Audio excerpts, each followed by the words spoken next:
Assalamu alaikum warahmatullahi ta'ala wabarakatuh. Alhamdulillah wassalatu wassalamu ala rasulillahi sayyidina Muhammad wa ala alihi wa sahbihi ajma'in. Amma ba'd. Qala Allahu ta'ala fil Qur'an al-Karim.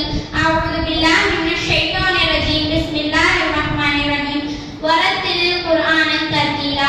Alaqcha Allaha nigracha murugan Allah mitin namadala segine saniyan சமாதானமும் எங்கள் வீட்டில் மேலான கண்மணி நாயகம் ரசூலுல்லாஹி ஸல்லல்லாஹு அலைஹி வஸல்லம் அவர்களின் மீதும் பரிசுத்தமானவர்களின் குடும்பத்தார் மீதும் உன்னதமானவர்களின் தோழர்கள் மீதும் உண்டாகட்டுமாக. நம்மை படைத்த இறைவன் ஒவ்வொரு காலகட்டத்திலும் ஒவ்வொரு நபிமார்களின் மூலமாக ஒவ்வொரு வேதங்களை எழுதினான். ஆனால் அந்த கூட்டத்தார்கள் அந்த வேதத்தை சரியாக பயன்படுத்தாமல் அதை மதிக்காமல் விட்டுவிட்டார்கள். அது மட்டுமல்ல, தங்களுடைய சொந்த கருத்துக்களை அதில் சேர்த்தார்கள். தங்களுக்கு பிடிக்காத கருத்துக்களை அதிலிருந்து நீக்கினார்கள். இப்படியே காலப்போக்கில் அந்த வேதங்களை மாற்றிவிட்டன. இறுதியாக அல்லாஹ் தஆலா இறுதி நபியான கண்மணி நாயகம் ரசூலுல்லாஹி ஸல்லல்லாஹு அலைஹி வஸல்லம் அவர்களுக்கு ஒரு வேதத்தை இறக்கினான். அதுதான் இறுதி வேதமான அல் குர்ஆன் ஆகும். இந்த குர்ஆன் இறக்கப்பட்ட 1440 வருடங்கள் ஆகிவிட்டன.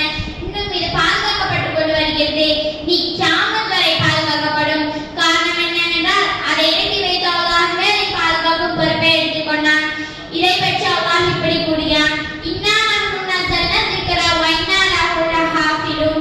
நிச்சயமாக நாம் தான் இந்த வேதத்தை இறக்கினோம், நிச்சயமாக நாமே இதை பாதுகாக்கவும் செய்கிறோம் என்று அல்லாஹ் தஆலா குர்ஆனில் கூறுகிறான்.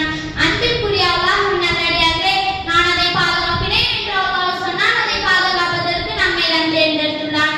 இந்த வகையில் நாம் அல்லாஹ்விற்கு அதிகம் நன்றி செலுத்த கடமைப்பட்டிருக்கிறோம்.